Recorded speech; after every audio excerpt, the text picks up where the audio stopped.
Okay, I'm going to now read part 4 of the epilogue. That first week after my confession was the worst of my life. Even with the aid of medication, which I had started taking again, I could barely function. My stomach was swirling acid. My left eye twitched uncontrollably.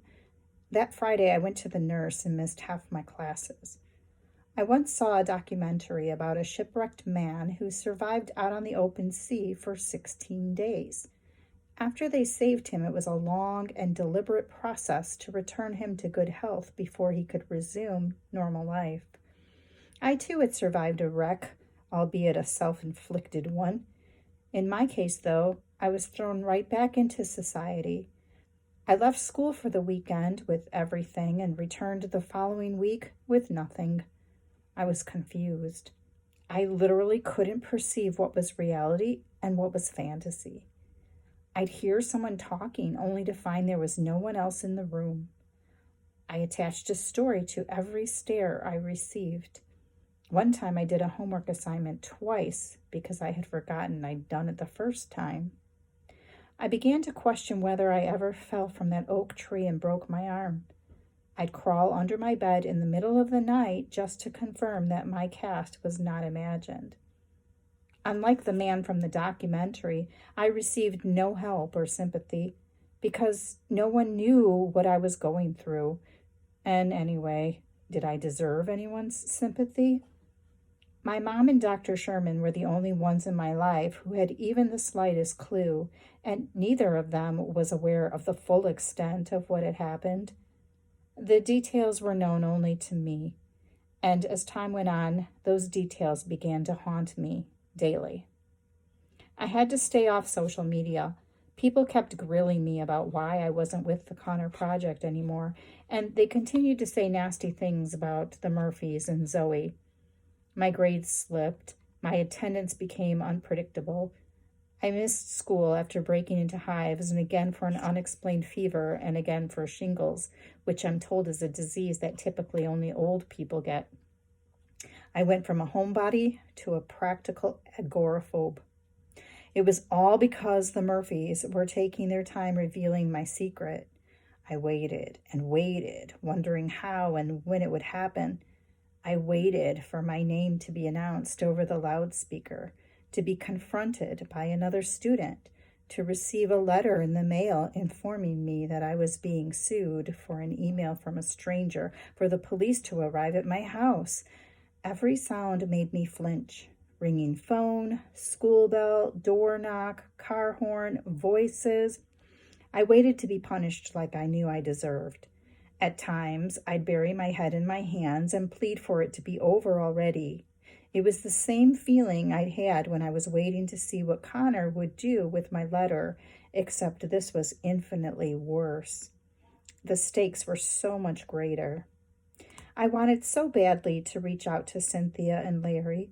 I thought about leaving a letter in their mailbox, letting them know how I felt about them, how I appreciated all they had done for me, and how sorry I was.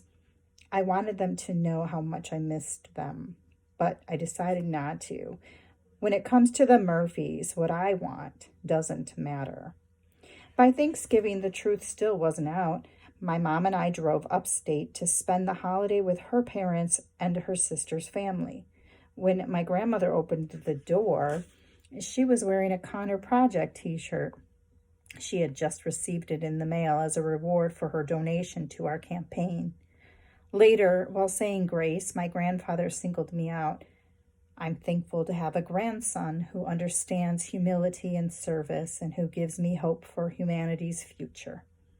I pictured the Murphys seated around their own dinner table trying to summon the strength to be thankful after all they had lost. I didn't need a thing. On the ride home, I made up my mind. I would give myself up. It was probably what the Murphys had been waiting for all along, for me to do the right thing and confess on my own.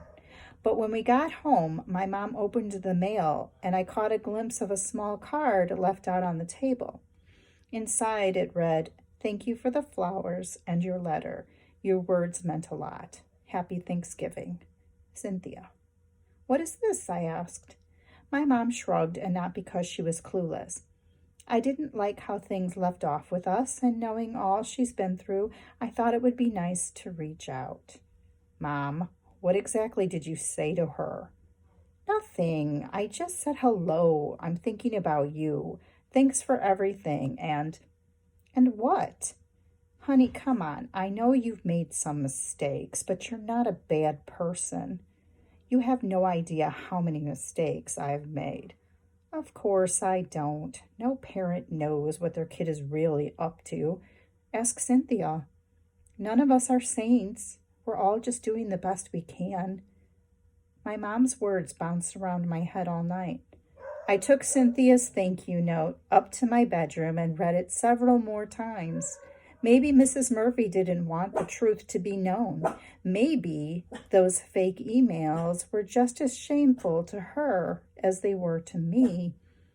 As the calendar year ended, I began to wonder if my secret was destined to remain a secret. Fall became winter, and the inferno of my nerves reduced to a smolder. I wasn't any less worried about the future. I just adapted to a new kind of normal. There wasn't a day that went by when I didn't think about the hurt I'd inflicted. I didn't deserve to be able to forget. Even if I had deemed myself worthy, it still wouldn't have been possible. There were too many daily reminders. One in particular.